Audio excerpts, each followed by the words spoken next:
Hello, hello, hello. Hi. Hi, everyone. Hello. Hi. So, hi, Corina and then Carolina. I should maybe say hi to you first, and then I can maybe welcome everyone to this special day of IWD North America. So I would like to kick it off actually with an introduction.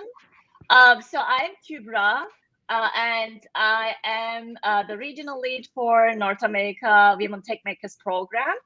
And I'm happy to actually have you here for this special event. So this year's theme is a unique one, like any other year that we had so far. Progress, not perfection. As you know, sometimes we feel like in our lives that we are not progressing enough, or we are not perfect to get a raise, get a job, learn a new skill, and so on. However, that's not how life works, actually. We are here to celebrate our accomplishments, either small or big. And life is full of individual single moments. Piling up and presence is the most important aspect of enjoying life while building our dreams towards what we would like to live. So this event actually is a product of that theme as well. Our ambassadors, like WTM ambassadors, Women Techmakers ambassadors. I'm just repeating many times because this is really important. And our team built this event together with small steps, like just thinking about progress, not perfection, towards a big special moment. And then you can see all the names here who participated in the meetings, just bringing this one together. And then we would like to thank all of them. And then you will see actually some of them just having participating in this event live on the screen too. So once again, thank you so much for joining us today. And then I will hand it over to Corina. Great. Thanks, Kira. Hi, everyone. My name is Karina Liu. I'm also on the North America Developer Communities team here, supporting our GDG and Women Techmakers program. So really excited to have you all here. So right before we get started on the talks, I know you all are excited, but I just want to touch on a few housekeeping items. So we want to ensure, of course, that everyone is courteous and respectful to each other within this chat so that everyone can enjoy the learnings into the discussions. Please make sure that you follow the community guidelines here with the link. And if for any reason you have any concerns, please let us know by reaching out to iwd-summit-team@google.com. So this is an inclusive virtual event, and we have a zero tolerance for any form of harassment. Also, feel free to share your questions directly right in the YouTube chat. There will be some time at the end of some of the sessions for speakers to answer them. And if you haven't already, we also have the IWD North America Slack group that you have been added to, where you can continue the conversations and connect with all the participants and speakers. And finally, of course, we always appreciate your input in helping improve these events for you. So please share your feedback with us. And lastly, don't forget to use these hashtags to share your memorable moments from the event with us on your socials. We'd love to see them. And of course, all our events include some awesome raffle prizes that we'll be raffling off throughout the events. There will be plenty of opportunities for all the attendees to win some amazing raffle prizes. Some of this includes Google Swag bundles, Google Pixel 6, Pixelbook Go as well, and even cloud credits. So there will definitely be opportunities. So stay tuned. Make sure you're also sharing with us in the socials, and make sure you tag us at Google Devs NA on your socials, and also use the hashtag IWD North America. And I'll hand it over to Carolina, who can cover the agenda. Hi, everyone. Welcome. Welcome to our first day of IWD. As you can see, we have a really exciting program ahead for today and tomorrow. Just a reminder that we have 3 tracks happening simultaneously. Some workshops might overlap, but just wanted to call out some highlights for you in case you're interested. We have a workshop today kicking off on learning how to create an NFT. We could create an NFT together with Alexis Schneeling. Super excited about that. Wanted to also highlight a talk on AI and ML, the basics and why we need your involvement, with Carol Ujcic from Google. Really excited for that one as well. And there's going to be a talk as well for strategies for landing a job in tech with Kimberly Bueno-Schuing. So be sure to check those out and let us know in the chat which workshops you're looking forward to.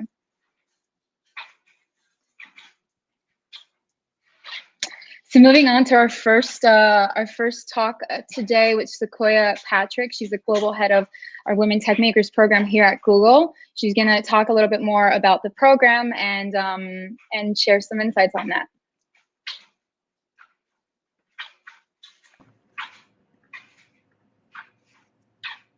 New to the program a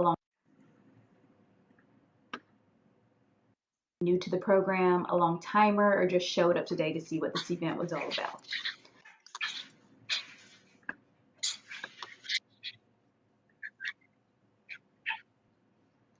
Hi everyone, I'm Sequoyah Patrick, the Global Women Techmakers lead here at Google, and I'm so excited to be joining you today for this North American International Women's Day event.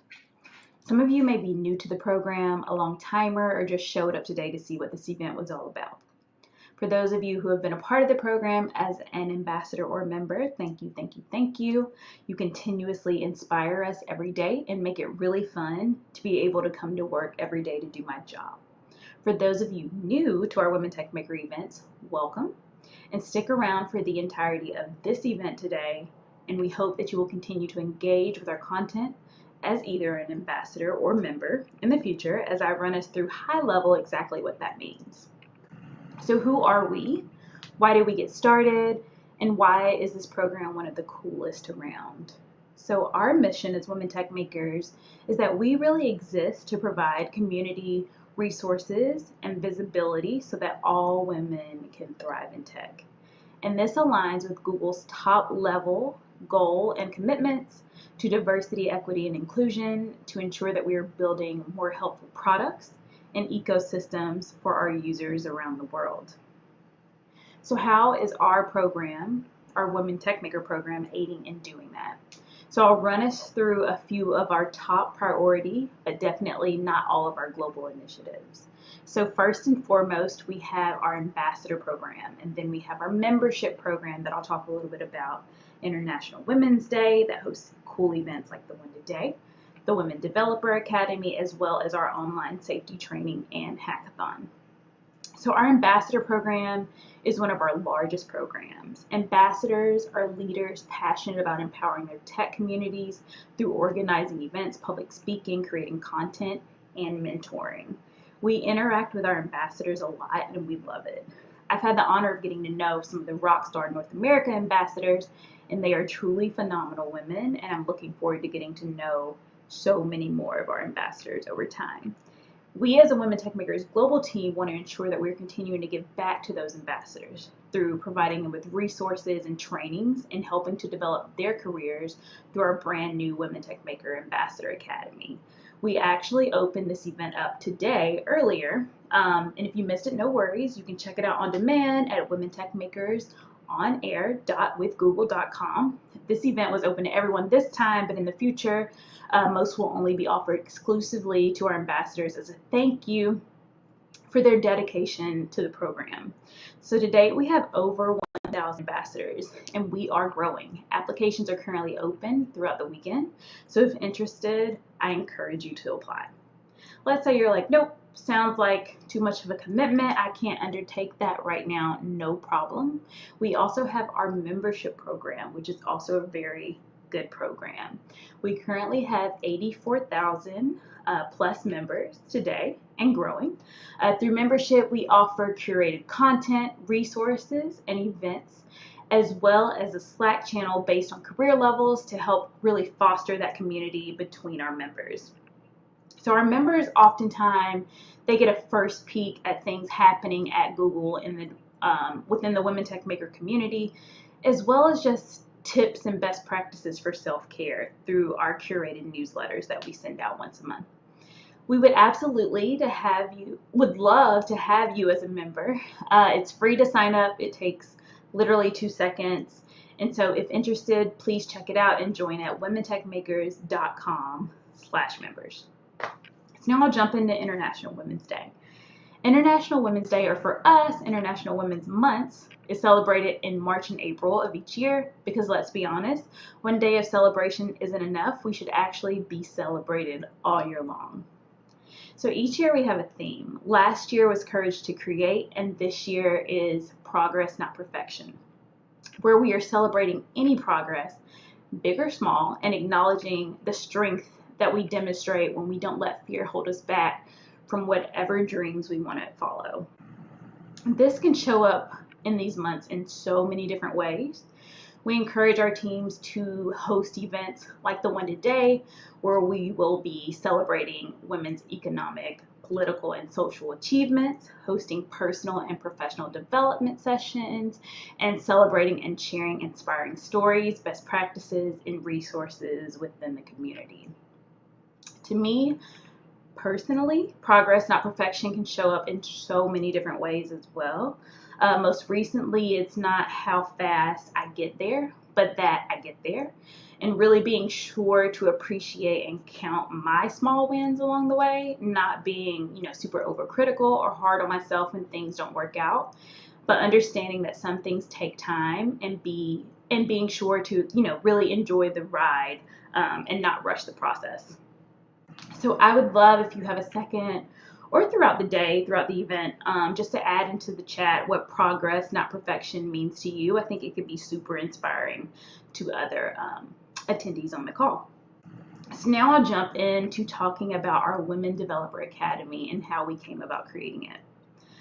How many times are at work or even in your personal endeavors have you asked yourself these questions? Will they like what I have to say? Do I sound smart enough? Am I truly qualified or do I even deserve to be here? It's nothing to be ashamed of. We've all been there. Because one, it can be pretty intimidating sometimes to be the only woman in the room. And two, once you're in those rooms, you aren't aware of the resources that you can access that can support you. And then three, how do you stay motivated to actually stay in that room where there is no representation and visible role models that look like you? So we built the Women Developer Academy. Once we observed a lot of experienced women developers lack public speaking experience and the confidence in their skills that they truly already had. So WDA is a multi-week training program for women developers designed to build the skills and confidence to contribute to the community through public speaking, to address some of these negative thoughts and concerns. We wanted to be sure to change that narrative to, I am confident that what I have to say is important for my audience. I am super smart and knowledgeable about this topic, and no one deserves this opportunity to be here more than me. Lastly, I'll chat a little bit about another really impactful initiative, and that's our Women's Online Safety Training and Hackathon. Women Techmakers and Jigsaw launched a hackathon and online training series focused on finding solutions to challenges of women's online safety as we aim to disrupt gender violence online. And most recently launched in April, we now have a free online safety education course that you can check out at the link below. So be sure to check that out when you get a chance. Now that you have heard a little bit about the program, we would love for you to join and follow us. You can follow us on Twitter at Women Techmakers, or stay in the know by joining our membership program by going to womentechmakers.com/members, as I mentioned earlier. Thank you so much for allowing me to be here today. I would love to connect with you on the call. If you have any questions, I'd love to take some time to answer those. And if not, I'll pass it over to Kübra to give a few North America updates. Thanks so much.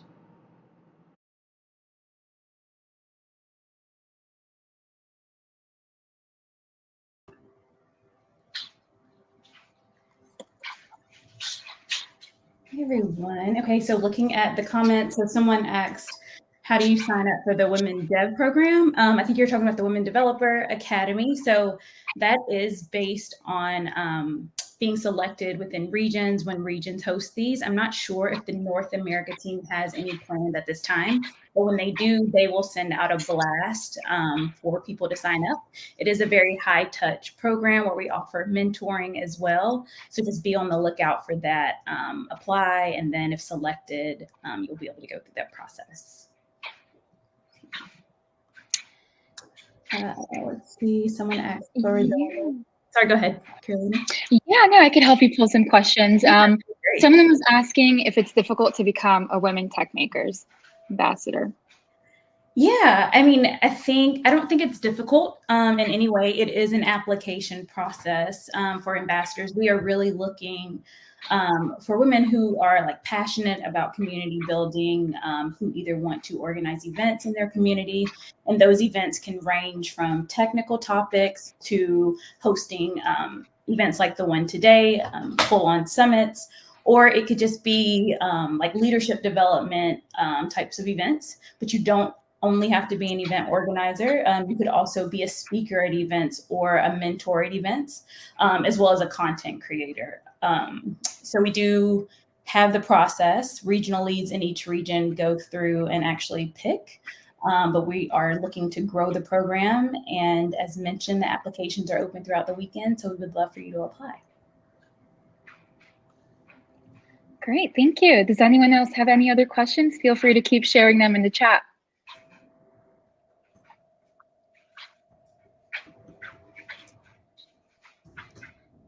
And I think you already answered how we could sign up for the Women Dev program, right? Yeah, I am. Okay, perfect. Yeah, I love everyone's comments and suggestions. It seems like people are really resonating with the program. We have from women and allies here as well. It's really exciting. Someone mentioned, you know, just pulling out different characteristics that you've mentioned, just listening and skills. And he said, as a gay man, this really resonates with me. And they were wondering, how do you do it? So maybe. How do I do? Perhaps they're pulling out some characteristics of what you mentioned in your presentation as it relates to like listening and skills and such. So perhaps clarifying in terms of like, how do you do that? Yeah, I mean, I think more than anything, like for listening and skills or like how I kind of get through is, and for me, for like progress, not perfection, you know, knowing that it's about the journey and the process along the way, and really like having empathy for myself to get there, and being kind to myself, and making sure that I'm making those relationships along the way so that I'm not doing it alone, has really worked for me.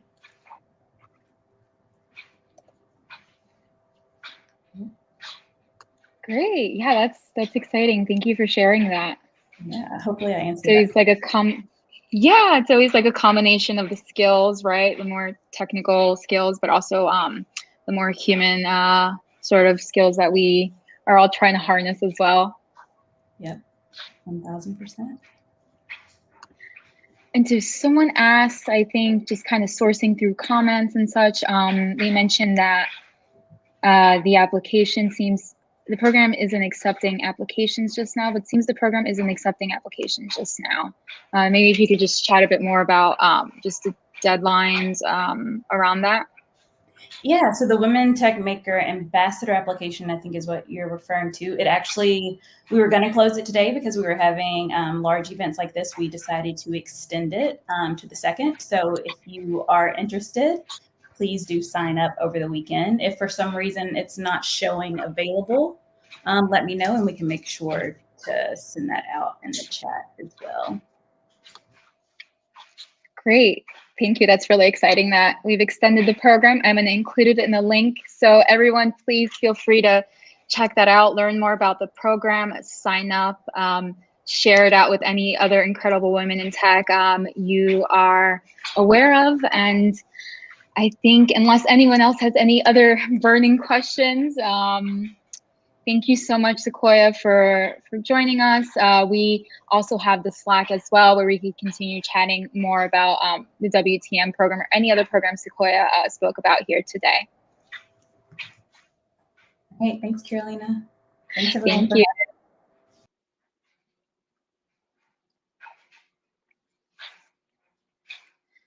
And I will hand this back over to Kübra.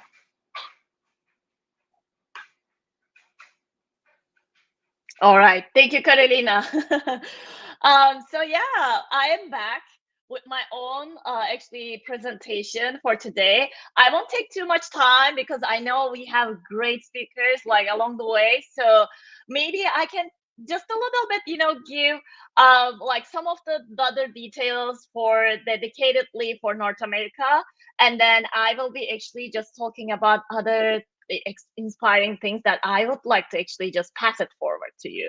So once again, my name is Kübra Zengin, and then I'm the regional lead for Google Developer Groups, plus Women Techmakers programs at Google. So this is the first time that I'm sharing actually my story in some sort of an event, just speaking about it. And then because here's the thing, when I was like, working at Google for these programs, I was like not even, just sharing my story that much. And then one mentor that I had actually, who used to be the head of global Women Tech Makers programs before Sequoyah joined our team. So Natalia told me, okay, share your story, like own your story, because your story is so unique, like everyone else actually. And then I didn't, like think about how actually the stories of ourselves can be like, so inspiring, and then can be like changing other people's lives. So I just kind of, say a few words about how I ended up like here, like what I went through, like through my career and things like that.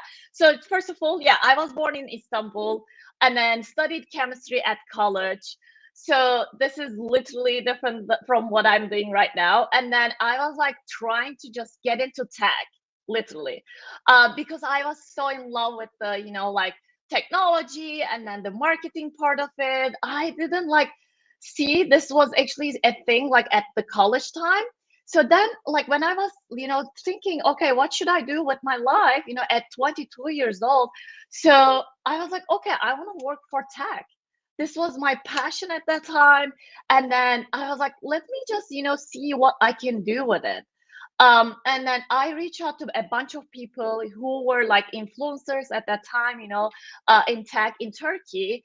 So I was like meeting lots of people, just organizing, some participating in some events and things like that. So I met my old boss in one of the events that I attended, and then like I was literally saying him, I remember like now, okay, like I want to just work for tech, and then I don't have any experience. I studied chemistry, but would you be interested just having me as an intern? And then my heart was like pounding, like I had that feeling and then things like that. So then he was like, okay, just send me your CV. And that just changed everything. Like one small step, like progress, not perfection, like we say, just changed my life like forever.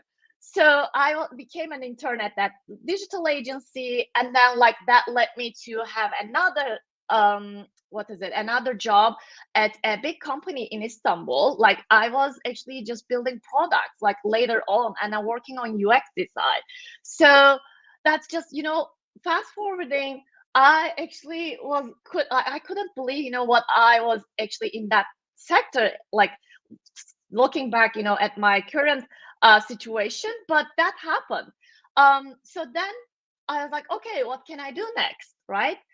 It's always like next steps, just progress and progress over time, right? Our lives. So I was just thinking to get like education in the United States, and then I came to United States, studied business administration. It wasn't even like a MBA, or it wasn't like a fancy program. I was like, okay, let me take a certificate, right? So I took that certificate in Chicago, and then I was thinking to go back to Turkey, but things happen, so just I won the green card lottery, which is kind of luck, but that's another small step that I took actually in my personal life, that I can change my life. I didn't know. I was lucky enough. But anyways, so I went back to Turkey. Then this is the moment where, again, the small steps, like how important small steps are. So I used to run some events for tech community in Turkey, and then I met this incredible woman at one of the events. Her name is Nilay. She works at Google. She actually just introduced me to my old manager, previous manager, former manager at Google, and then they were looking for a person, and then I became a contractor, like with that network that I had. So just one person, kind of can change your life with a small step too. So that's why it's not like, you should wait for you to just become some sort of perfect version of yourself. It's just, you never know what's going to happen next. So just, put yourself out there, just work with people, help people, just get help from them. And then that's how, like I was like kind of progressing my life too. And then of course, all the hard work just paid off. After 2 years of, being a contractor, I became a full-time employee as a regional lead for this program. So I cannot even, like, I couldn't imagine, at that time that I would work for, Google at Plus, also just live in the United States. But this, when I look at, my story, it's like, okay, this is happening, one step at a time, and then you never know what's going to happen next. So that's why I shared my story, because your story matters. So I think everyone should their own story. I'm passing it forward, like paying it forward. Someone told me to share my story, and then as WTM ambassadors or women in tech or allies here in North America or beyond, just share your story. Your story matters. And we need to just forward the slide. Yes, so this was the slide that I wanted to just touch, your story matters one. But yeah, we had this one. Yeah, this is the one I was talking about. So I think everyone should own their own story, and then that creates like a snowball effect. We should elevate women in tech all together. So this is something that I'm on a mission with the other rest of the team of Women Techmakers program, and I'm really happy actually to meet all of you, like throughout this program, and then beyond, of course, like as well. So that set aside, I would like to talk about a little bit our own initiatives. So Women Techmakers North America. So as Sequoyah mentioned, so we have many Women Techmakers ambassadors in our committee, and this is the actually picture that you can see from 2019 from one of our events, Women Techmakers Ambassador Summit. And like all the incredible women just came together, like now we are doing it, and then we shared all the passionate aspects of life, and then like our passions and things like that. So I would just encourage all of you to just apply for WTM ambassadorship program. So because we have only 2 days or so, just make sure you apply for it, and then just be a flame, like we say in this community, to pay it forward and elevate other women. So the next one that I would like to say is, again, related to stories. we feature these women in tech on our channels. So that way we can, like amplify your work, just help your community, and then, create some impact with the rest of the women and allies, in the community. So you can see GGG New York City, like Black Women in Tech, and then, Hannah from GGG Waterloo, Nikia from GGG Little Rock. So they are doing amazing work. And then they actually, like an example for you to just become a WTM ambassador, and then, kind of make this again like a snowball effect. So with that said, maybe I can just talk a little bit about like how do we cultivate this community spirit. So there are lots of opportunities, not only for Women Techmakers Ambassador Program, also like Sequoyah mentioned, like we have many other ones, plus we have other community programs. So you can find, if you say, okay, I want to become a WTM ambassador, or I want to become a member, but you still can be a part of the community with the rest of the other programs. So the first one is I wanted to just talk about is GDG. Let's just slide forward the slide. Yes, perfect. So the first one is the Google Developer Experts. So if you are an expert in your field, like you're in your technical field, so you can become a Google Developer Expert and then share your expertise with the rest of the world. And this is important because how you can bring this diversity and inclusion part of you to this program, and then kind of help women to just even make themselves better and improve, and then make progress, not perfection. So the next one is I would like to talk about is the Google Developer Groups. So you can become a WTM ambassador and also part of other programs that we have through Women Techmakers. And also you can become like a Google Developer Groups organizers. Like, for example, you will see many of them today throughout this event. And you can apply, to just connect with your local developers, run events, and then help, the community in your local area. So I shared the links on the slides. You can just, type it out on your browser and then go see what the other, information out there. So, and then next one is the Google Developer Student Clubs. If you are studying at a college and then you still want to be a WTM ambassador, please make sure you apply for the GDSE program to become a lead, and then you can become a WTM ambassador as well. So the applications are now going on with the GDSE program too. So you find the link here, and then we are actually looking for student leaders, right? Like as a woman in tech. So this comes from not only just, from the professional background, it comes from like literally when you're a, just student, it's just way, like it's just a step by step, just working towards this diversity and inclusion efforts. And lastly, I would like to talk about one initiative, especially for North America. So we have this Between the Brackets event.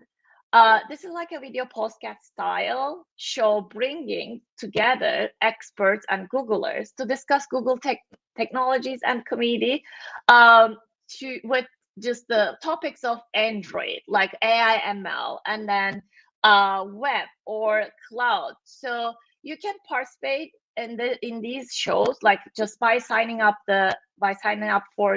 from this website, and just attend those sessions. Also, you can just see that this is going on our YouTube channel. You can watch the rest of the content that we are putting together from the organizers, from the Women Techmakers ambassadors, from experts, from Googlers.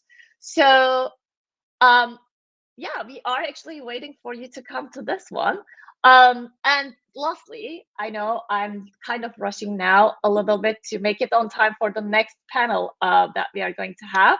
So I wanted to just end my presentation with this quote that I really love. And then every time when I have the chance, I just share this everywhere, because like, if you want to achieve something in your life, there's like a way. of course, if you want. So where there's a will, there's a way. This is my motto in life. And if you believe in yourself first, then the rest of the world just works in your favor. So yeah, I think this is like an inspiring quote like for my life, and then hope you will like this one too. So the only thing I guess if we can say about this presentation is just this word that I can tell. And thank you once again for joining us today. Hopefully you like all the sessions moving forward. And yeah, I am maybe hand it over to Alimi now to the next speakers. Hi, Alimi. Hi, Karina. How are you? I'm good. How are you? Yeah. So, okay, I will just get off the screen and then leave the floor to you. Okay. 5 years ago, I read an article about neurodiversity, and essentially, this article was talking about the process it takes a neurodivergent to move from their car park at work to their desk. So this particular article got me thinking about a lot of questions like what is neurodiversity? How do I know if I'm neurodivergent? If I'm not, how do I support my colleagues who are? And above all, how do I become a better ally? My name is Eyitayo. I'm a cloud solutions architect, a design chair, Mid Houston Valley, BRG at Neurodiversity at IBM. Welcome to the Neurodiversity panel. Before we meet our speakers today, I'd like for us to take a moment. Karina, over to you.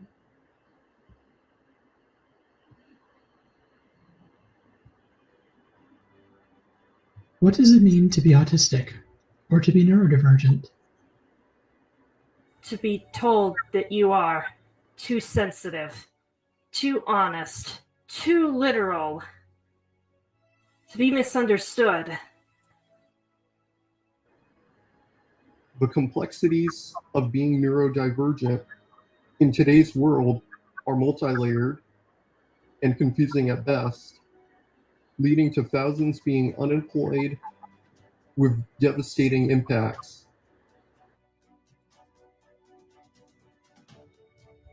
At IBM, we decided to rewrite the rulebooks, break down traditional employment barriers, and to hire neurodivergents globally, like me.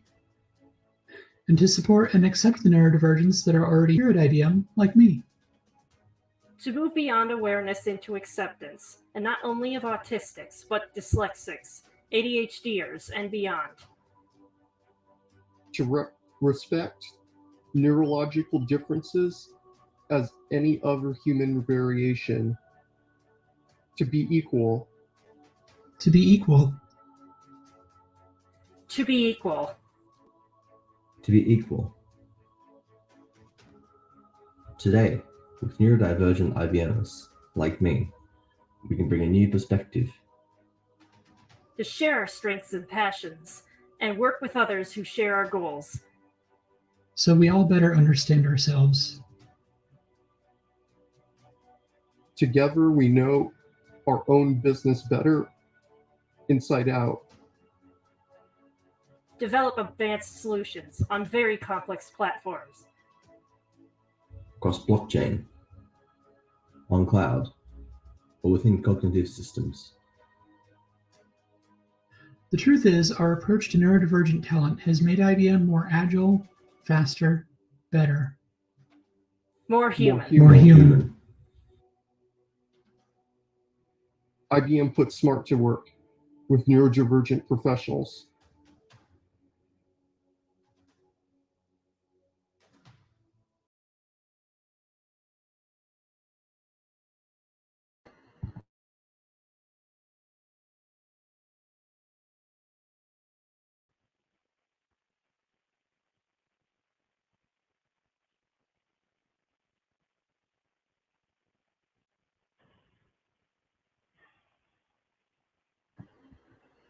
Hey, Nat, we'd like to meet you.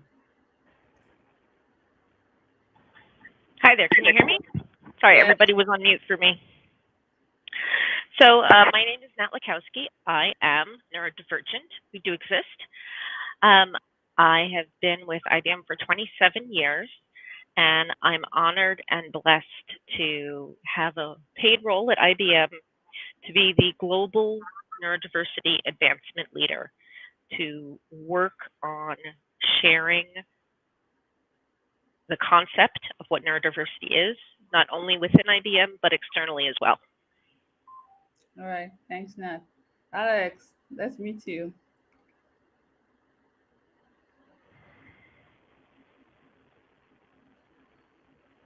Alex, you're on mute.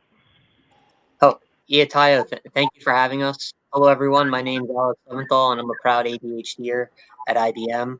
I only recently opened up about me being neurodivergent in the workforce, I would say about a year ago, and I've received nothing but support from all of those, both internal in IBM and externally as well. I've been with IBM for roughly 7 years, but who's counting? Time flies when you're having fun. I currently work in IBM Systems Business Development as a business development executive, and my group oversees all inorganic activities for the systems group. All right, nice to meet you, Alex. So, Alex, let's start from my first question from my article of 5 years ago. What is neurodiversity? And I would like you to specifically share with us what the definition of neurodiversity is at IBM. So the definition of neurodiversity, in my own point of view, is to accept, respect, and celebrate neurological differences as part of normal human, as part of all of humans and people, right? So whether you're autistic, dyslexic, dyscalculic, ADHD, Tourette's, etc., it's being acceptant of everyone, no matter if they're neurodivergent or neurotypical. All right, thanks, Alex. Nat, aren't we all a little neurodivergent? Well, actually, no. Okay. Many people may experience similar feelings or experiences at times, but it really depends on how that experience affects your whole life. And I'll give you a couple examples. You can experience anxiety on a first date or say a job interview. But if anxiety affects your whole life, you may need medication to leave the house. That is different. For example, Alex, I'm going to ask you a question, right? If someone is cisgender, can they appreciate that somebody of the same gender is good looking? Absolutely. So does that make you gay? Because you can see appreciation in the same gender? I might lose my train of thought, or people might lose their keys, but do you do that 24 hours a day? Are you distracted by a leaf? And does it take you an hour to get back to what you're doing? It's kind of like, and sometimes that remark can be seen as ableist, because let's say I get chronic cluster migraines, and then you say to me, oh, we all get headaches, don't we? The answer is no, we don't all get headaches like that. And if everyone was a little neurodivergent, there would be no shame and no stigma, nor the discrimination that neurodivergents face today. Right now, there is an 84% and underemployment rate for college-educated autistics because they can't get through the interview because they have unusual eye contact or they're flagged as weird. So, no, it would kind of be like saying, aren't we all a little, and then put in another diversity factor. Aren't we all a little, gay? Aren't we all a little black? Are we all a little woman? Are we all a little, so, no.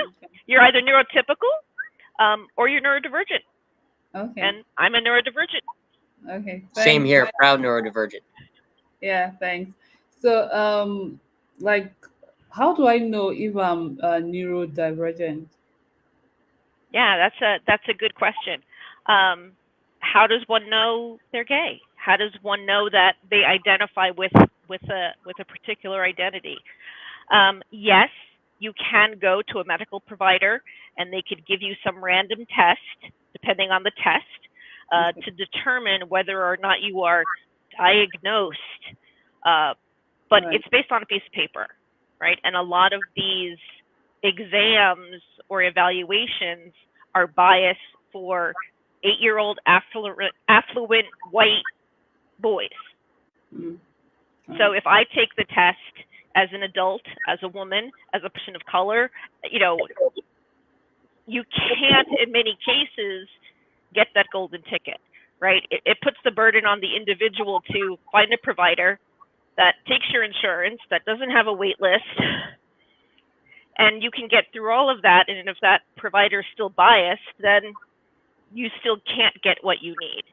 So in the neurodivergent community, self-diagnosis is very true, right? You don't go to the doctor to find out if you're, you know, whatever. Yeah. So it's a matter of identity. Right. Thanks, Annette. So, Alex, what should we be doing to better support our colleagues who are neurodivergent? Sure, great question, Eyitayo. So first off, I think it's about creating an environment where everyone feels comfortable being themselves. That's number one. So one thing that I forgot to mention earlier when I was having some minor technical difficulties with my audio, I actually helped lead the Neurodiversity BRG in the Mid-Hudson Valley for IBM. And one of my top goals is to help foster an environment where all feel welcome and all feel comfortable sharing their neurological differences. And I really think it not only comes from executive upper management, but it's about creating, like I said, an environment of acceptance and of appreciation, and not only that, but celebration of all neurological differences. Right. So thanks, Alex. So moving from what individuals can do, what can an organization do to ensure that the environment is more conducive for neurodivergent? Alex. Sure. Great question, Eyitayo. So at IBM, we have a program where folks can go about getting success enablers, and that's another term for accommodations. I don't like using the term accommodations because it has a negative stigma and tone to it. So I'm a big fan of using the word success enablers. And for example, right, let's say I'm a new employee. I just got seated into my office and I'm sitting right next to the elevator or right next to the bathroom, and I constantly see the door opening up back and forth, or I constantly hear a ding, ding, ding from the elevator. You know, one should be able to go to their manager and request that, you know, they're distracted sitting in this current environment where they're located in the company, and I'd like to sit somewhere where it's a bit more quiet, or maybe the lighting is bothering me and I may need a room that has less light or maybe more light, etc. And as being a neurodivergent at our company, you're allowed to, you know, go to your manager and request for different types of success enablers, accommodations, and those will be granted. But I'd make the argument and challenge the entire industry that not only this should be done for neurodivergence, but it should be done for anyone, right? We should have a unified system in place such that everyone can be most productive at work, and not just if you're neurodivergent, you get a different type of treatment, but everyone should be able to get the same type of treatment. Nat, feel free to further comment, but Yeah, it really goes to a sense of universal design, right? Like nobody likes to sit near the kitchenette, right? Even if you go to a restaurant, right? Nobody likes to sit in the kitchenette at work. All these weird smells, these new noises, people going in all day long.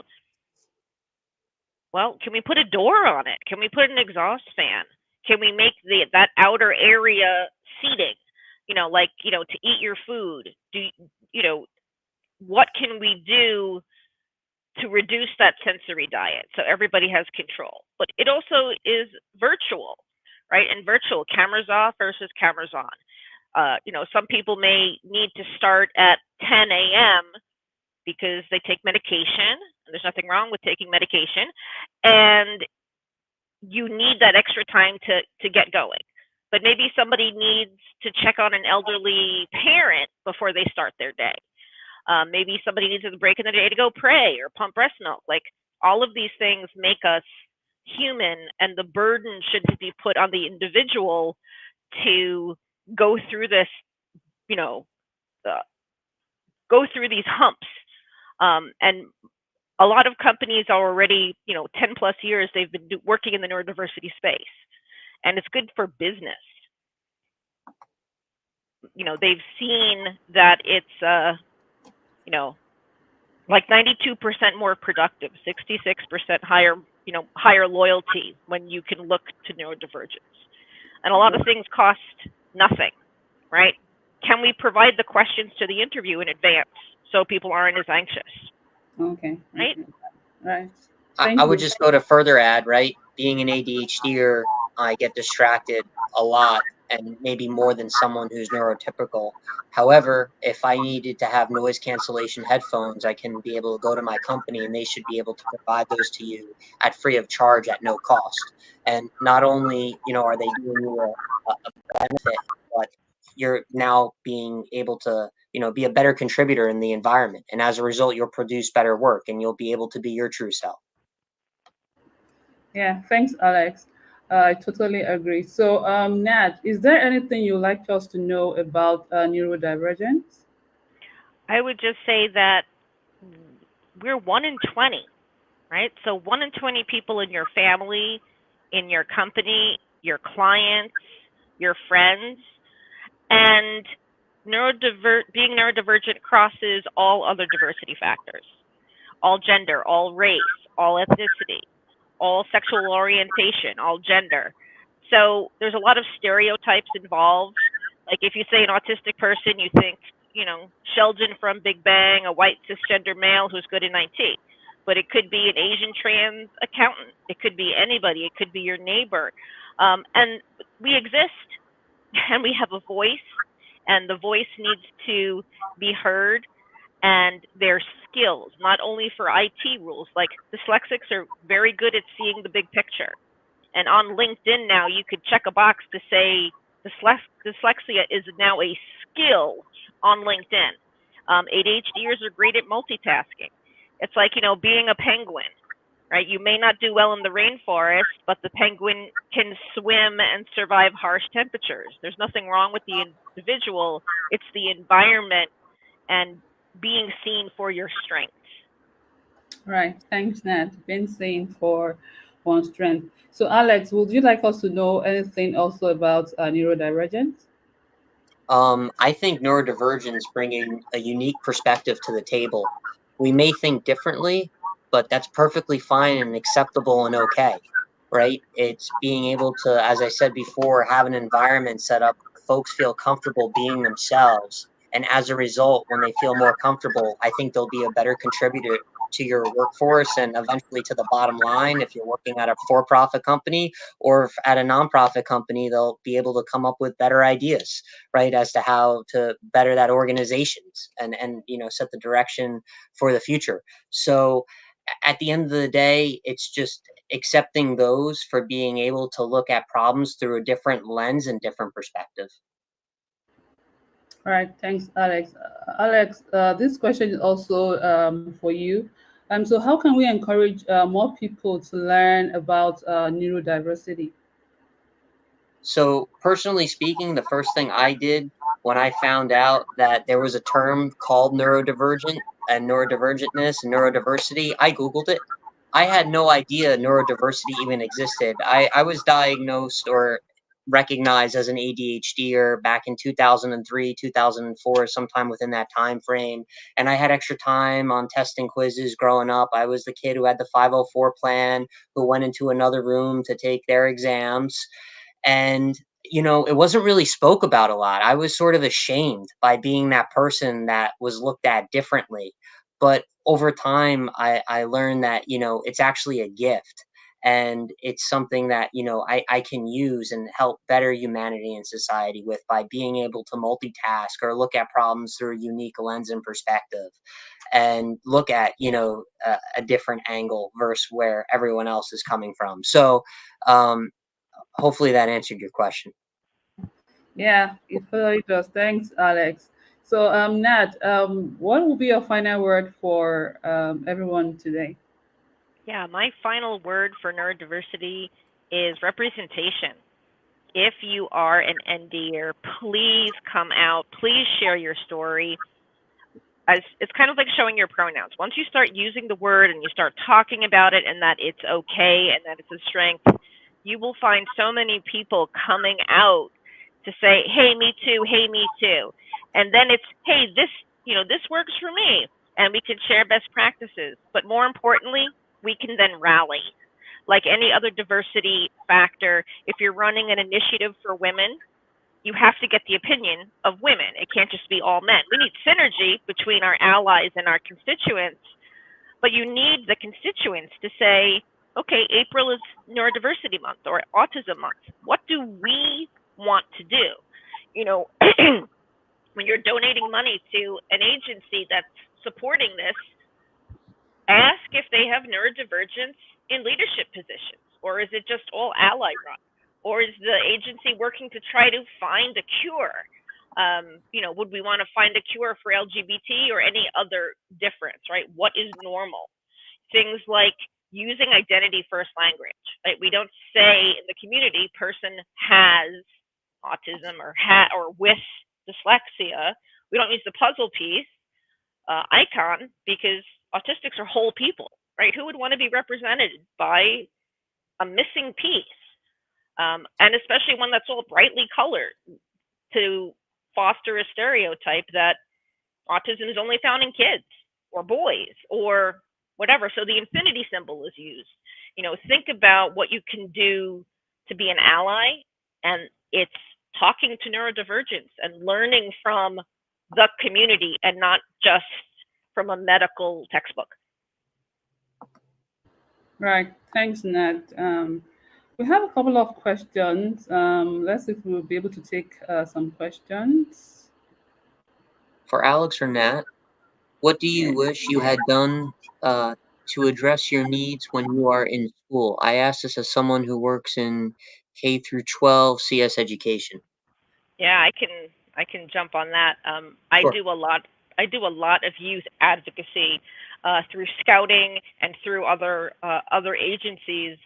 It's enabling these children to recognize their superpowers. My own son is neurodivergent. At the age of 8 years old, I had him sitting at the table at his own IEP meeting, letting him come up with ideas. And one he had that no one else did is that, like, at locker time in school is very noisy. You got to remember to get this. You got to remember to get your coat. And he came up with the idea to say, well, could I have an extra set of textbooks at home? So at locker time, I just get my coat. I don't have to think about, do I need math? Do I need history book? And everybody was like, huh? And, you know, empower individuals, because as a parent, you're not always going to be there. And as a K through 12 educator, your job is to get them through the pipeline with the tools that they need to succeed, and have them, like, ask them, you know, are you feeling overwhelmed? Do you want to go to the, you know, quiet room? Don't just bring them there as a punishment. Teach them. Yeah, for me personally, I wish I would have been more vocal about being neurodivergent and being an ADHDer growing up. It was something that I was afraid to even talk about with the teacher because I didn't want them to look at me differently or, you know, judge me for asking a lot of questions within class, or if I was being disruptive. You know, I was afraid that they may blame it on me being an ADHDer. So the first time I was talking to my classmate to the left or right of me, they would say, "Oh, Alex, stop talking. You know, you can't do that." And, you know, they would probably have more attention on me and be more critical of my behavior. So I was very hesitant and skeptical. Obviously, they knew because I had a 504 plan and the guidance counselors would tell them. But I think it's just changing the way folks look at others who are neurodivergent and accepting them for being them true selves. Thank you, Alex. Let's take another question. Sure.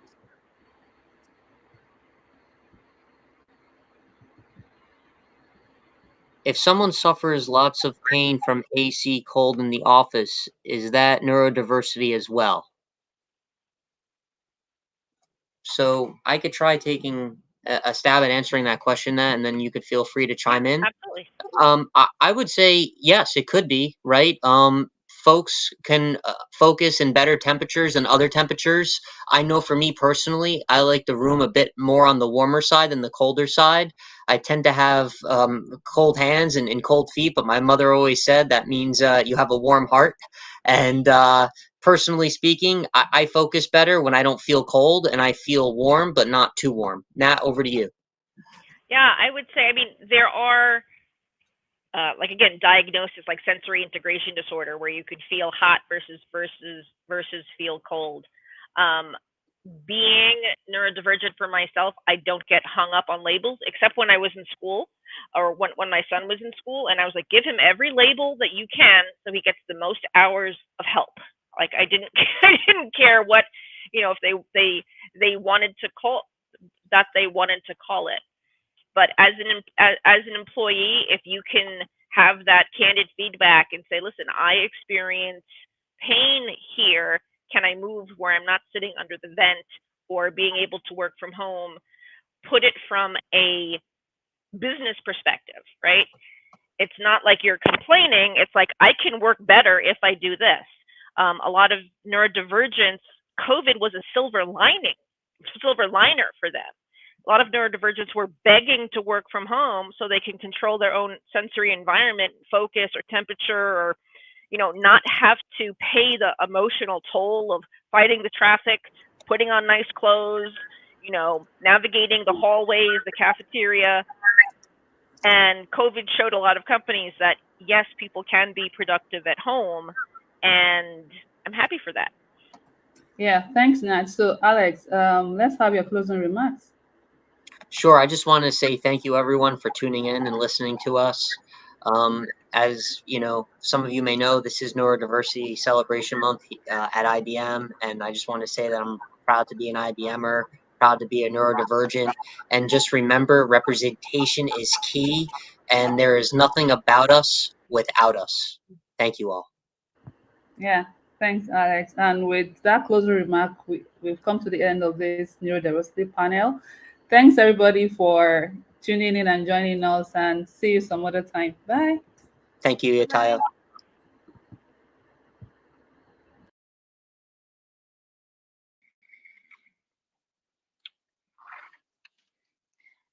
Hi, everyone. How is everyone doing? How is everyone feeling so far? Let us know in the comments. Waiting for our fabulous next speaker, Ingrid. Hi, Ingrid. Hello, everyone. Thank you so much for being here. It is an honor. I'm very excited to join you today. Thank you for having me. Yeah, I'm very excited to we've had a few conversations already. We've sat on a couple of panels, and I'm always blown away and impressed by everything you have to share. So I'm really excited to have you here today to get to share your story and inspire more people throughout the U.S., Canada, and even globally as well. And so to kick us off, if you could just share a bit about who you are, your journey, what's led you to where you are here today. Thank you very much, Carolina, and thank you for having me. It's always a pleasure to partner with you. So my name is Ingrid Gonzalez. I am an entrepreneur by heart, but I wanted to share a little bit about my story. So I was born and raised in France, in the south of France, from a Spanish and Italian family that escaped their countries after the Second World War. So I was born and raised in a very loving family, but at a very young age, I didn't have any support or help around me. And this really defined my story. So I was the first kid to go to college, and very rapidly IBM came to my school, and they say, we wanted to hire you. I had to Google it. I say, what is IBM? So I started my career in tech, and I spent the past 20 years in innovation and technology, working for a company like IBM, Dell, Microsoft for 9 years. And I had the pleasure to join the Google cloud sales team out of New York, where I'm leading the amazing sellers and engineers in order to serve our community and definitely entrepreneurs. So the reason why I'm sharing a little bit about my background, and it's to share with all of you that the impossible can be possible. When I started my life, I didn't know anything about tech. I didn't know anything about entrepreneurship. But definitely what helped me very much in my career is to have the humility to raise my hand and to say, I need help. So that element, I think, is something that stick to my mind. And every time I'm participating to an amazing panel or having one-on-one coaching, it's also, you have to own your destiny. And by believing in yourself and that the impossible can become possible, you can leave a country from a very small town in a mountain and lead a team for Google Cloud in New York. Thank you so much, Ingrid. Just to emphasize a couple of the things you mentioned that are just so impactful is really, having that humility to raise your hands and really owning your destiny.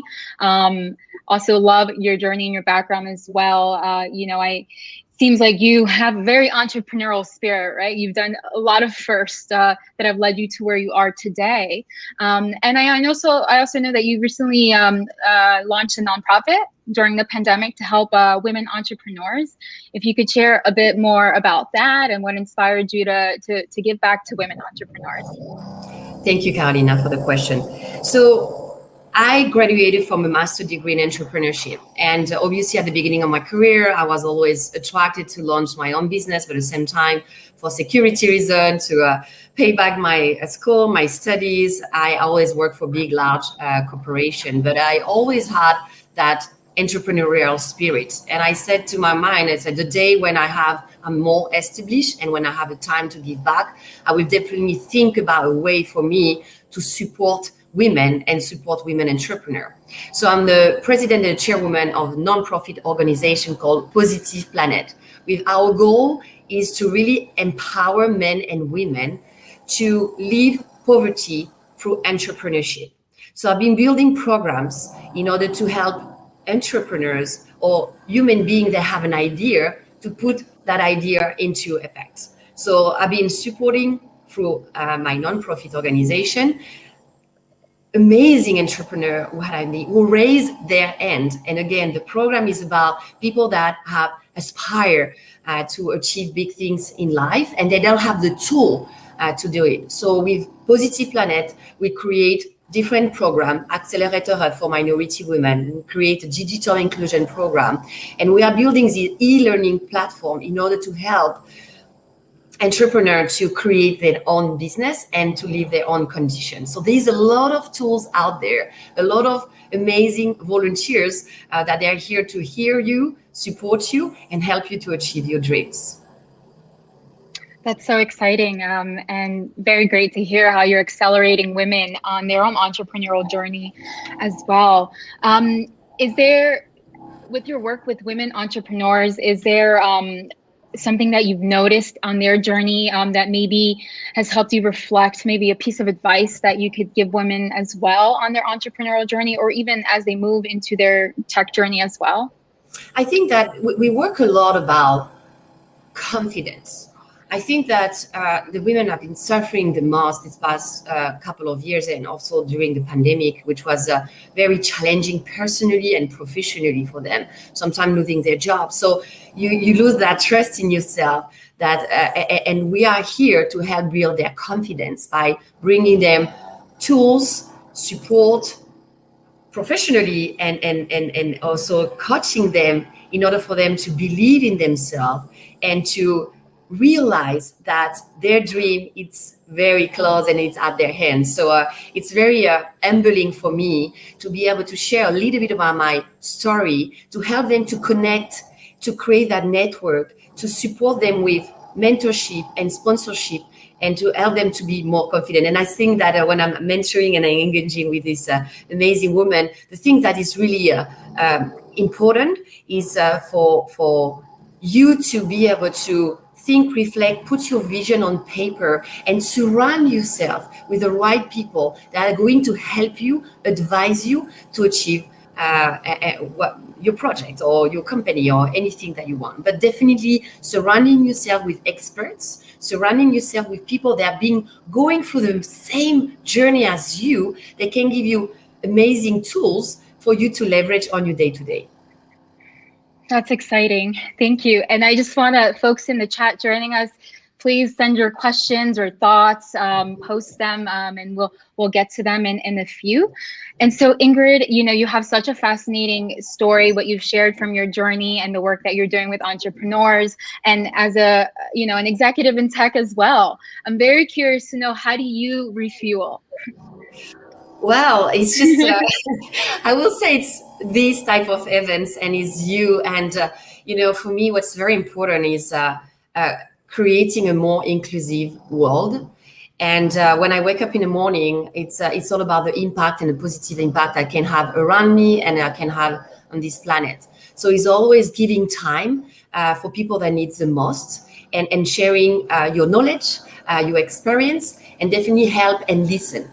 I'm a big fan of listening and learning from all of you, as well as sharing a little bit about my knowledge through that journey in life that can sometimes change people's lives. So I always say that what I give back today, you can give back tomorrow to someone else. And we have to support each other. We have to be here for each other. And even sometimes 5 minutes of your time can change someone's life. Thank you. And we really appreciate your time and being here as well. And, continuing to inspire me, inspire us all, inspire all the women and allies joining us from all around as well. And so I'm curious if there's something that any final thoughts or a piece of advice that you would really want to share out, what would that be? I think we, as women, we need to take control of our destiny.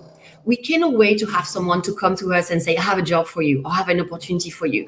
You need to be very clear with where you want to go and build that vision for you about, okay, I'm here today, this is my current role, and this is my end goal in terms of role and responsibility.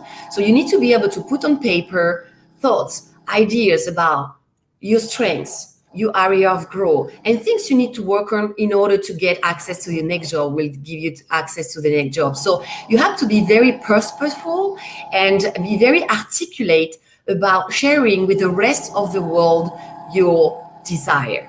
And so I've been working since I was 20 years old with the help and support of coaches and mentors about what is my end goal. And when you have an end goal, it's very easy to build a career around it. So develop new skill sets and changing organization or jobs and different opportunities that will help you to build that foundation in order for you to access to your dream job. So it's all about your brand, what you want to be known for. And this is always about a lot of work, being very clear, being very articulate about where you want to go and where you want to be.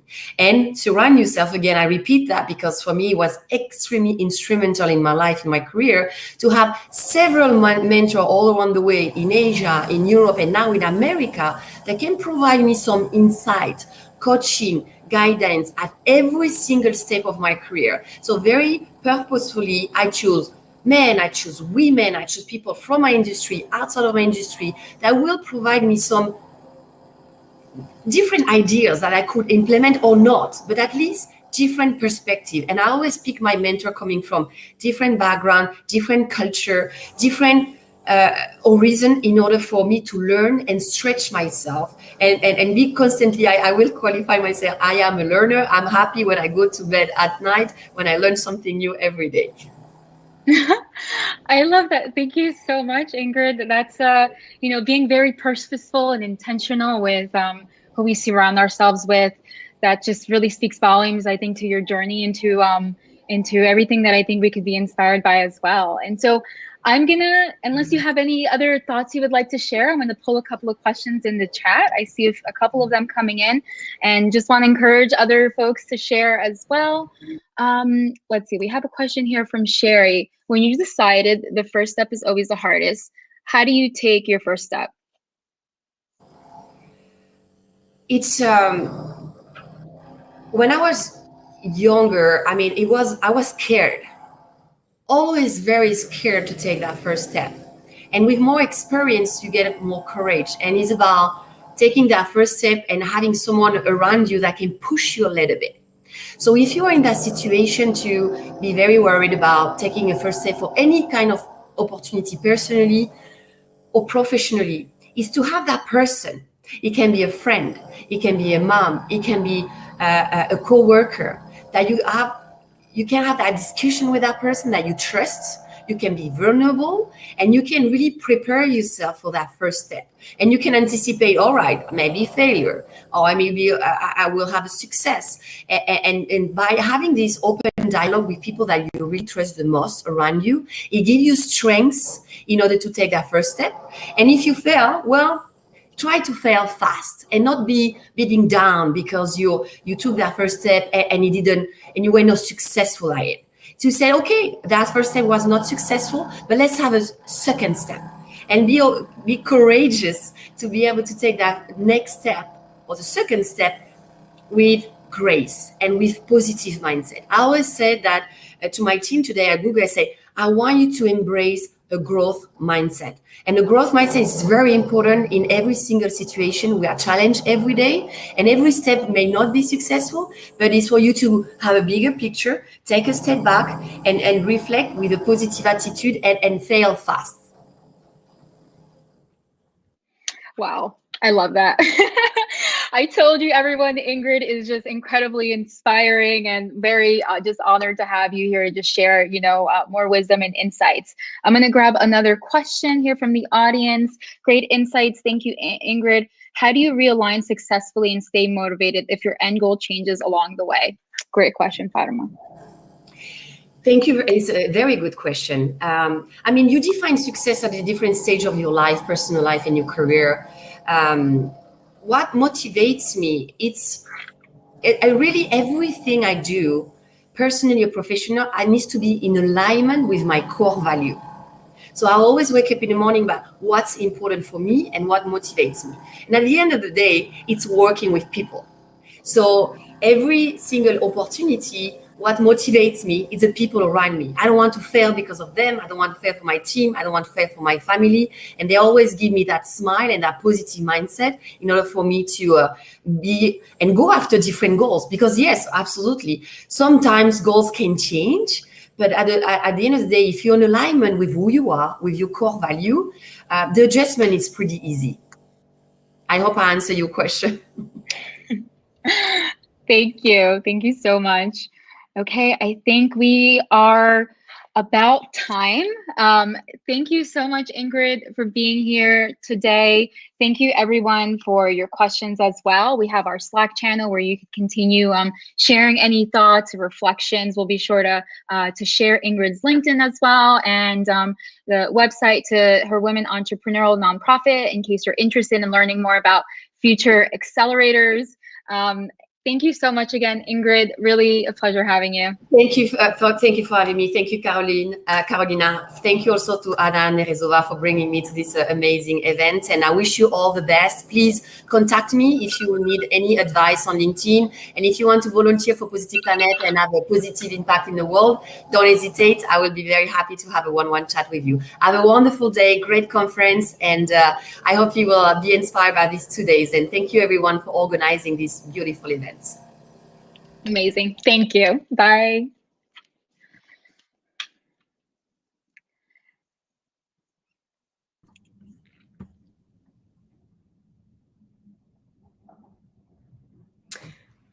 Hi, everybody.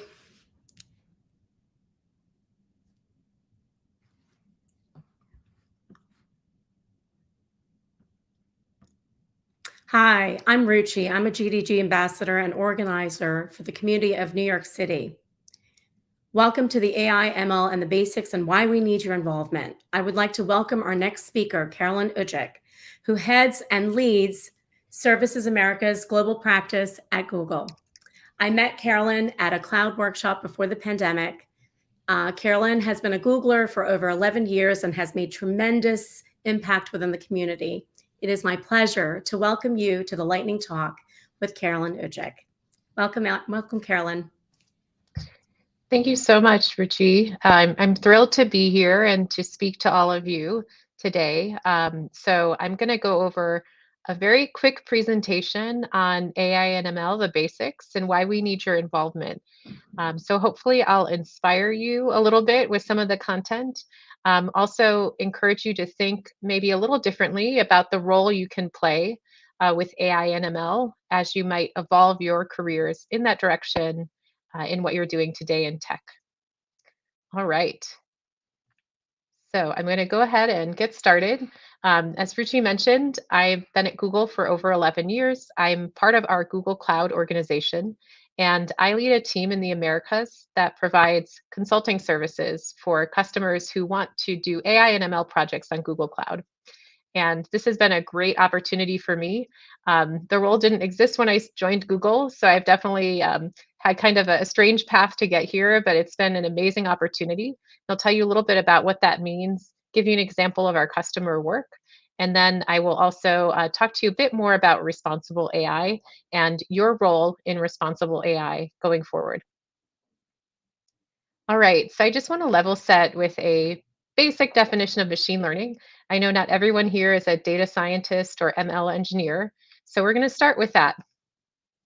So the definition that I like to use is ML is a way to get predictive insights from data to make repeated decisions.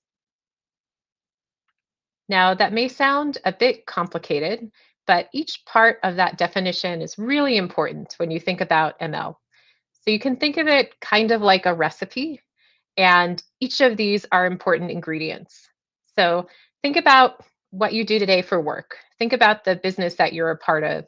How do you use data today? Do you have a dashboard that you might check every day to see how things are going, to monitor maybe things that are in progress? Or do you have a report that maybe you're preparing for your manager on a monthly basis? So when you think about those examples, those are all examples of backward-looking data. So most analytics that you're doing today in your business is probably backward-looking data, where you're looking at historical data to calculate metrics or to identify trends. But if you really think about where you can create value and your organization can create value, you need to use that data to make decisions. So it's not enough to identify a trend. You really need to make decisions based on that trend. All right, so switching gears, both those dashboards and support are examples of that backward-looking data, but what AI and ML really focuses on is that forward-looking data. So I'm going to talk you through an example just to illustrate that a little bit more. So imagine you're reviewing a report as an analyst and you see demand is increasing for a certain product. Maybe toilet paper is really taking off in a specific region. So as an analyst, you might take a look at that price and suggest, hey, maybe we should change the price here due to increasing demand to increase profit. So now that is an example of a predictive insight. But is that scalable? If that's your job, can you really make those types of decisions every second for every product in every region? No, that's pretty much impossible, right? But that's where you can use technology to scale. And that's one way that AI and ML can help. So again, if we go back to that definition, you need those predictive insights that we just talked about, those forward-looking insights to make decisions in a repeatable way at scale. And computers can help us to derive those insights. So think of machine learning as a tool that's going to enable you to make those predictive decisions from data and scale your business intelligence and decision making. All right, so hopefully we're grounded in that definition. I'm going to give you a few more examples about how machine learning is working. And again, this will tie into the responsible AI piece that I really want to make sure we take some time to talk about at the end. Okay, so if you take a look at what's on the slide, you'll see standard algorithm. Machine learning uses standard algorithms. And normally when you think of computers, or you think of the software that you might be working on, you might use software to do different things. You might have a program you use to file your taxes, and then a different program that you use to get directions home. But machine learning is a little bit different. You can almost think of those standard algorithms as software, and you can use the same software to do very different things. So you might use the same standard algorithm to estimate taxes, or you can also use that algorithm to estimate the time that it might take to get home. So think about it that way when you're thinking about how ML can be used.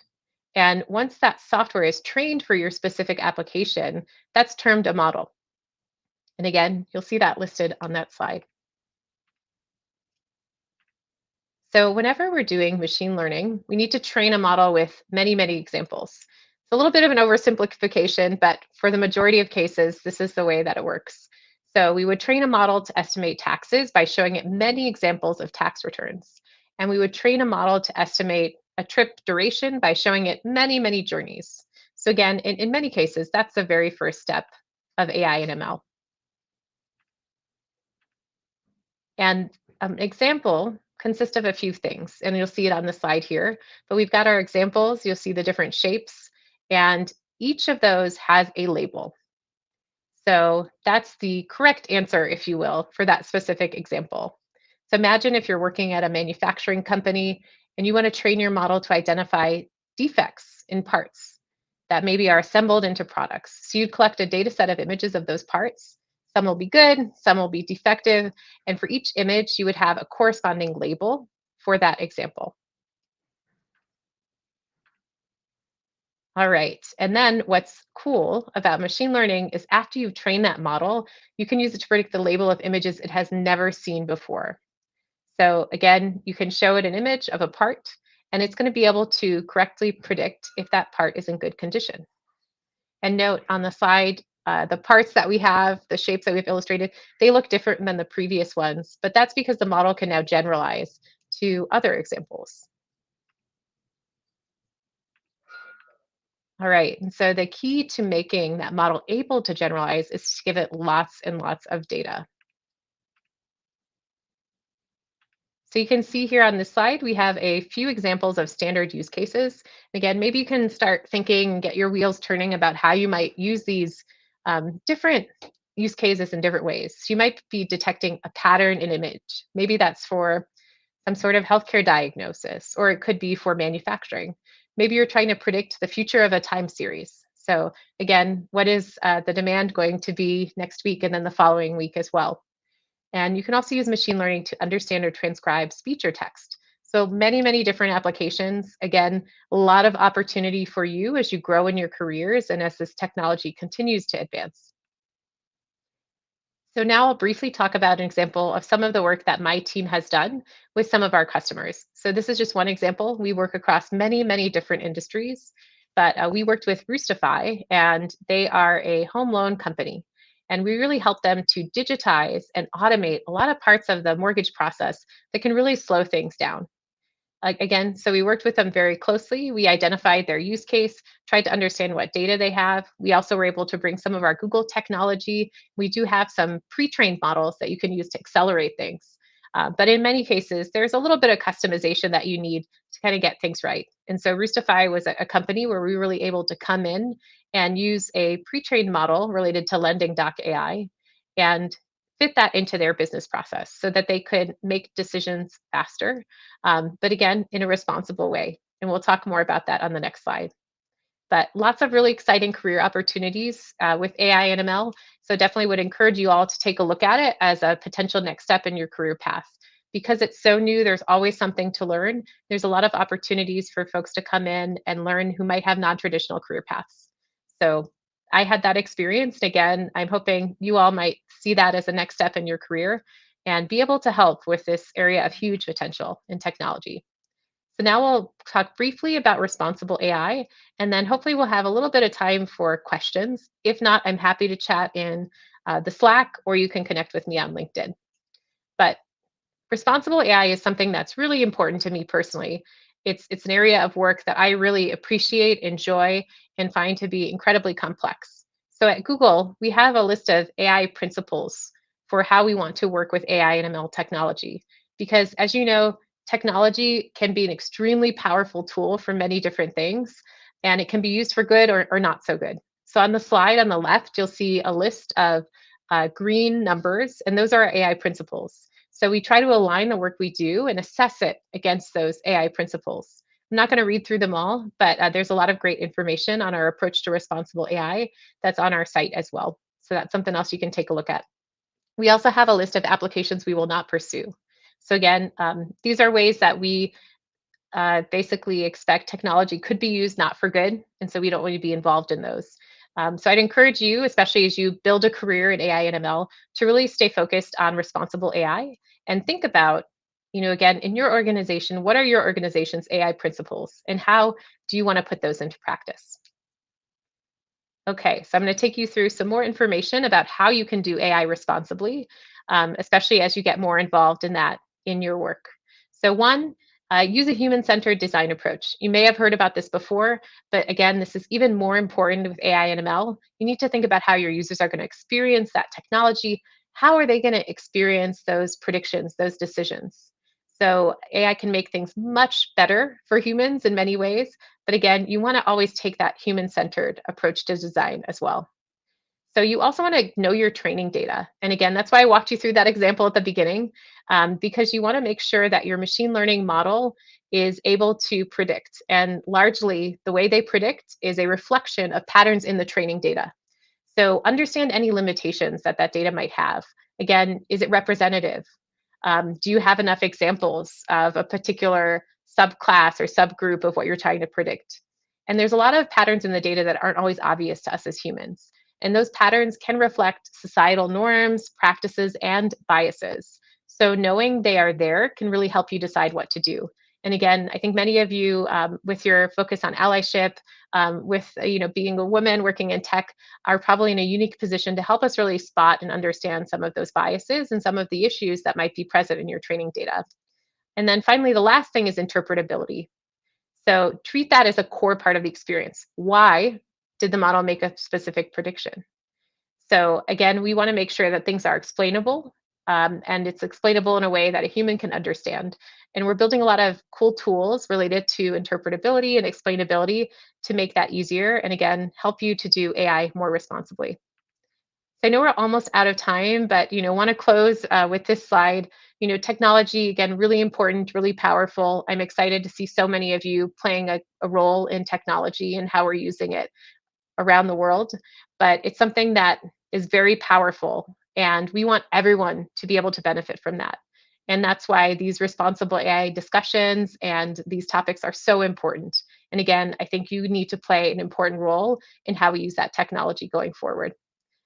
So responsible AI is successful AI.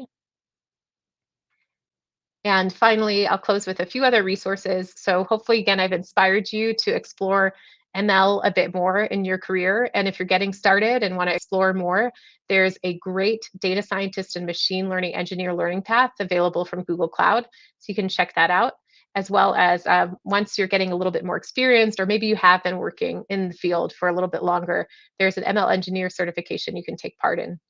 So thanks so much for letting me present today. And I hope, again, I've given you some new information, that I've inspired you. And I'll turn it back over to Ruchi. I think we may have time for a few questions, but if not, again, hit me up on the Slack, connect with me on LinkedIn. Happy to chat more. Carolyn, thank you so much for sharing and inspiring our community here with a lot of the predictive decisions and standard algorithms and some of the use cases that you shared. We do have some questions coming in. I noticed one from Navatat. I'm sorry if I'm not able to pronounce it correctly. Navati, how do you tune the algorithm?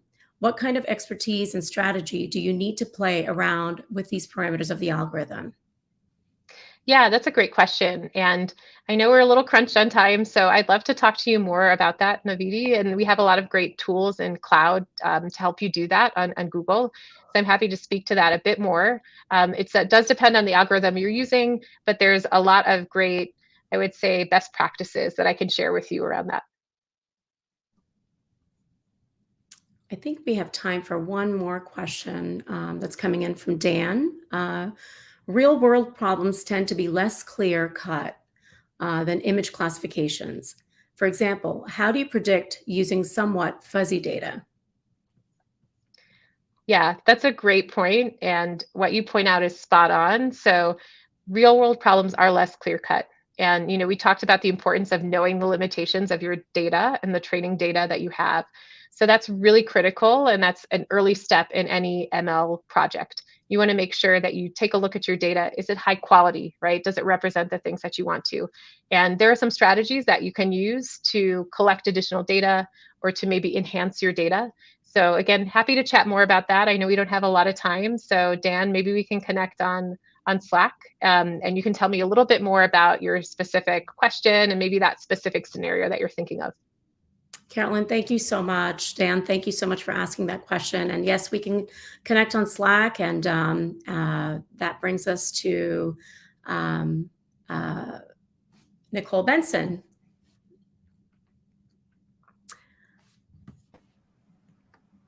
Hi, Nicole. How are you? I'm doing well. How are you, Ruchi? I'm good. I'm good.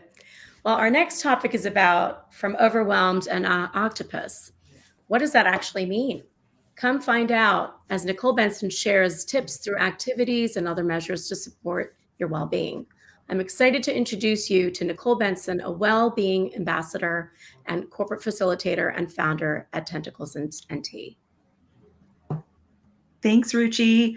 So yes, from overwhelmed to octopus. What does that even mean? Well, my goal is that after our brief time together today, every time that you see an octopus, you're going to think of your well-being. So as Ruchi mentioned, my name is Nicole Bensen, and I've been privileged to support hundreds of smart, high-achieving professionals just like you. So I spent nearly a decade at Google, and my last role there was managing learning and development programs. And my favorite part was running the well-being program for Google's executive female leaders. So as someone who's passionate about happiness and well-being and mental health, this was my dream job. But ironically, I ended up burning out myself. So if you didn't catch that, my job was managing a well-being program, and I totally burnt out. But I was waking up in the middle of the night. My hands started shaking. I chipped 2 teeth. And the first thing that my dentist said was, tell me about your stress level.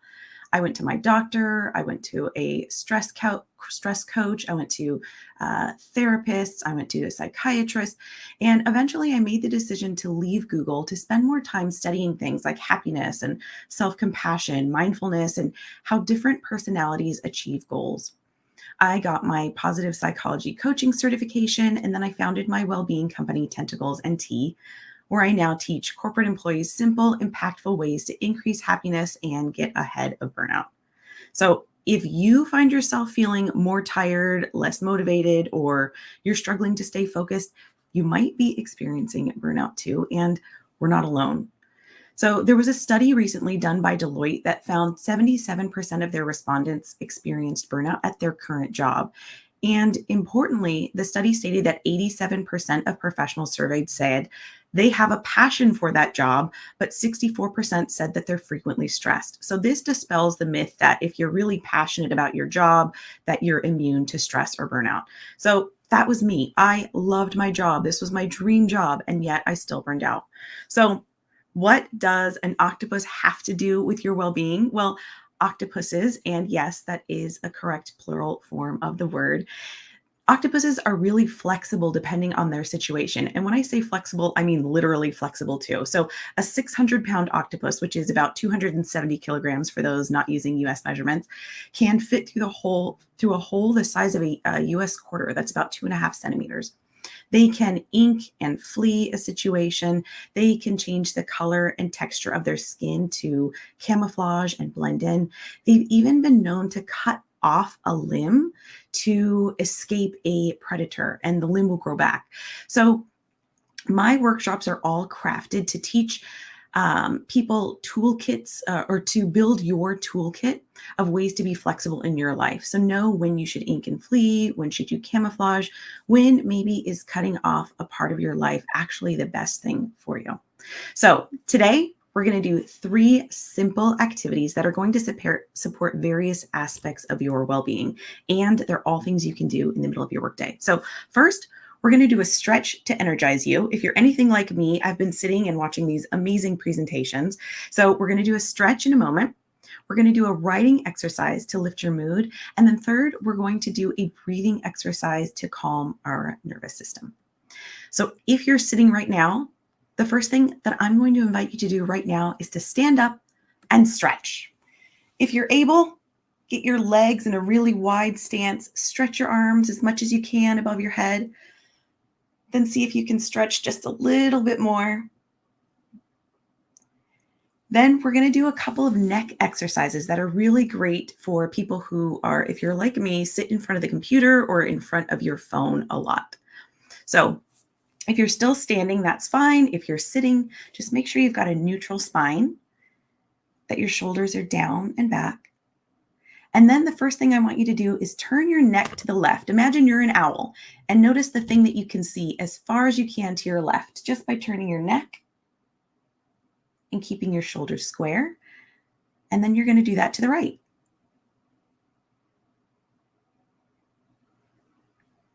And then next, I want you to take your left ear and lower it down to your left shoulder. Come back to center. Your right ear to the right shoulder. Back to center. And then lower your chin to your chest. And then put your chin up to the sky. And do that one more time. Chin to chest.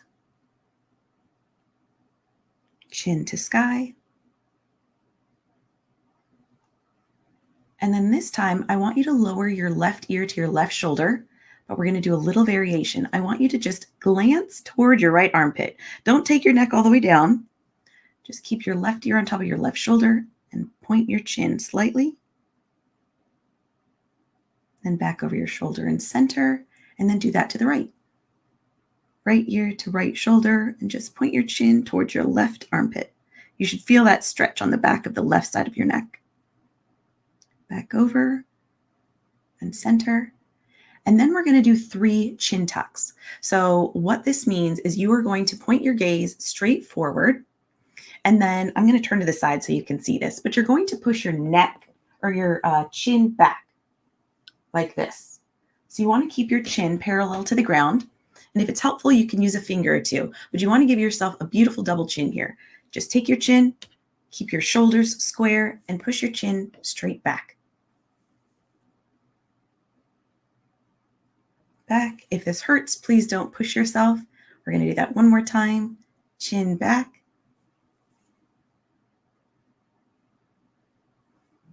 Back to neutral. And then lift your shoulders up to your ears. I got a nice little pop there. Down. Do that one more time. Shoulders to ears. Down. And then I want you to try that owl move one more time. So look all the way to the left and see if you can notice anything further than you could just a couple minutes ago. And right. And just shake it out. How are you feeling right now?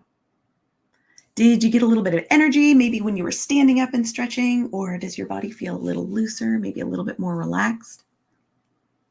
Pausing to recognize how you feel will give you insight into all the 3 exercises I'm going to show you today. So I really want you to be able to tell, is this effective? Is this doing anything for me? So what I'd love for you to do is just after this first stretching exercise, write down a word to describe how you're feeling after you took 2 minutes in the middle of your day to stretch. And I'll give you just a couple seconds to do that.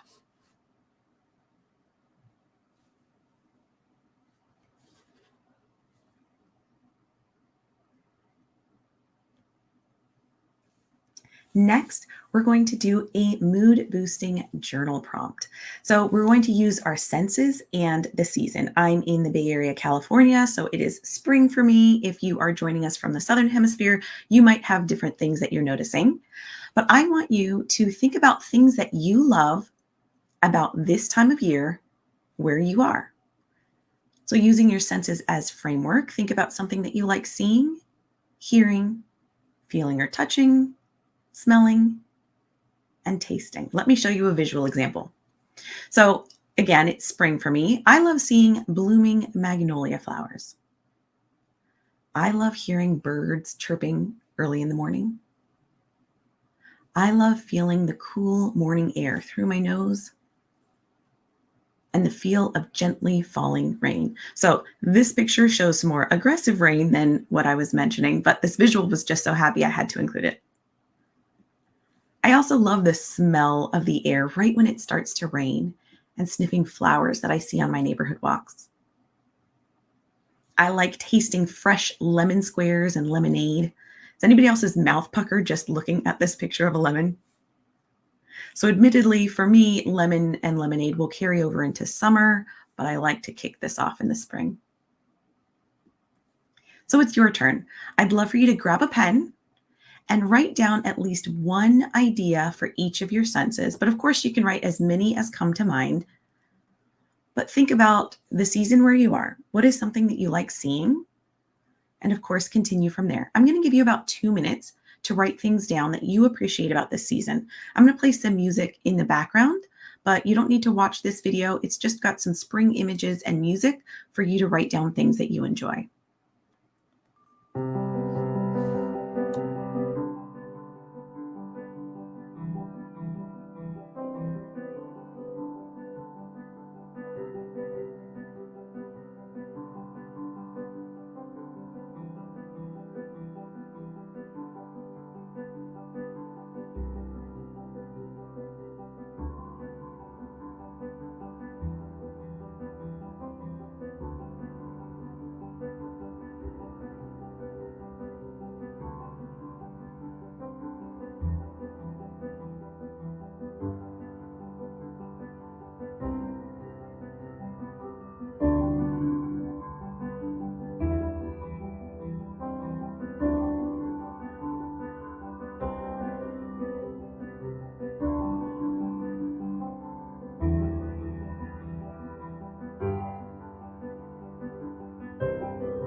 So how do you feel?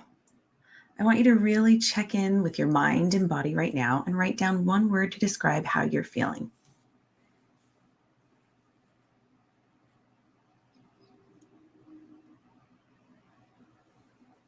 If you're feeling happy or calm, take a moment to register that.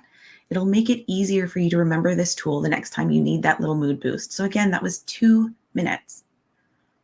If you want to try another happiness increasing exercise, spend 30 minutes creating a visual board full of things that you love about this season or this time of year. It can be physical, where you cut out pictures from a magazine and paste them onto a cardboard or poster board, or you can do something digital like I just did and make it a phone background or even print it out somewhere that you're going to see it.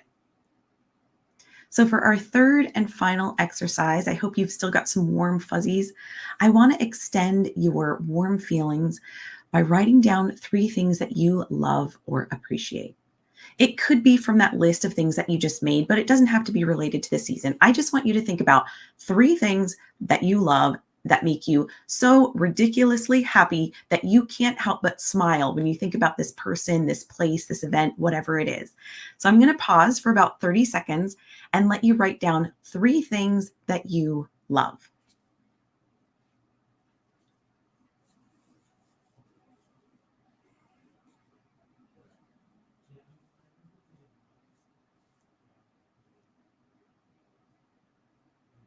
So now we're going to do a simple breathing exercise.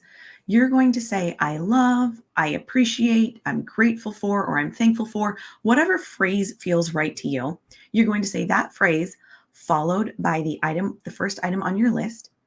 And I want you to really, really picture that thing in your mind. So if it helps to close your eyes to really picture that thing, that place, that person, I want you to really picture that.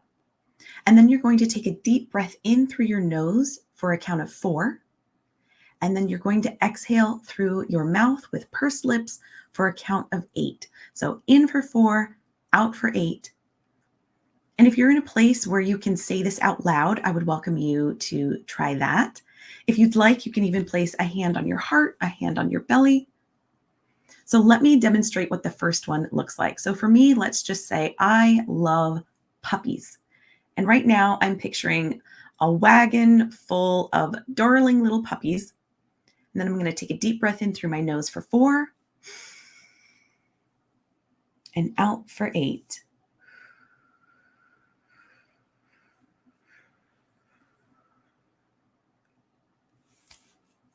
So I'm going to lead you through, and just for sake of ease, I'm going to say I love, but again, choose whatever phrase is best for you.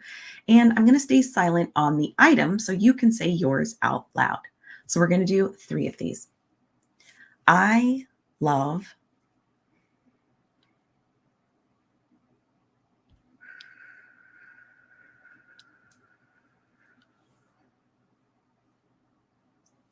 I love.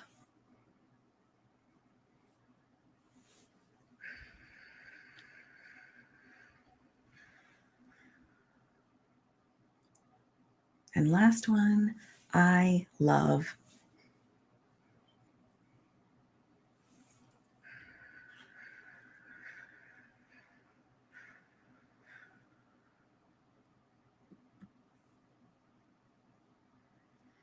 And for the last time today, how do you feel? Check in with your mind and your body.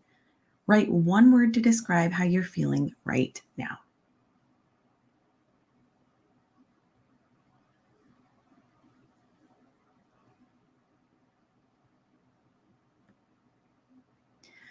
So the next time you see an octopus, a picture out in the wild, whatever it is, I want you to check in with yourself. And what is it that you need in that moment? Do you need energy?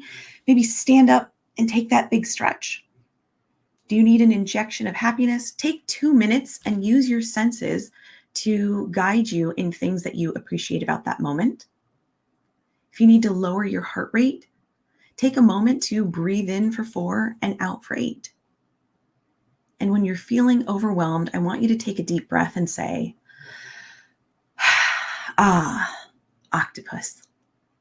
And I want you to remember that now you've got some tools, a variety of tools that you can pull out to give yourself whatever you need in that moment. If you want even more tools, I have an online well-being program called Next Level You. It's on demand, and I share over 25 more tools that are really simple and things like this that you can do in the middle of your day. If you want to learn well-being tips in Hawaii or maybe in front of the Eiffel Tower, I'd invite you to join my wait list because I actually lead retreats for women where we do all these things in beautiful locations around the world. And lastly, I've got a gift for you today of my most popular resources, like a mood boosting journal that gives you some prompts that you can write, a worksheet to use for imposter syndrome, and you can get all this for free at nicolebensen.com/bundle. I think we are pretty close to time. So thank you so much for spending this time with me today. I hope you picked up a tool that you can use in the future. Thank you so much for that, Nicole. That felt great. How's everybody feeling? I know that I'm relaxed. We all need this in our lives. Please connect with Nicole. I know I'm going to. So thank you again, Nicole. It was a pleasure and an honor. Thank you so much, Ujcic. Yeah. Bye. Bye.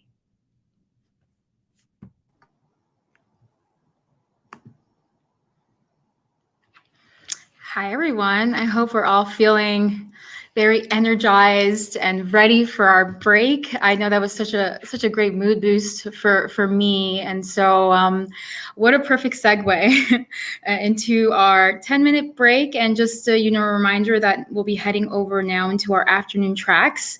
So you can check out the agenda for track 2 and track 3 in those links there. We'll also post them in the channel. I hope you've enjoyed the sessions so far, that they've inspired you, and that you're enjoying connecting with people in the comments section as well as in our Slack. So yeah, be sure to follow our afternoon tracks in those links there.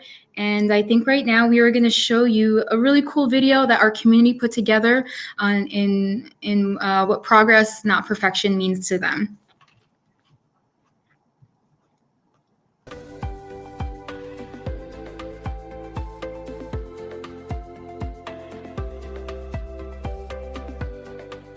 Women Techmakers, hello from New York City.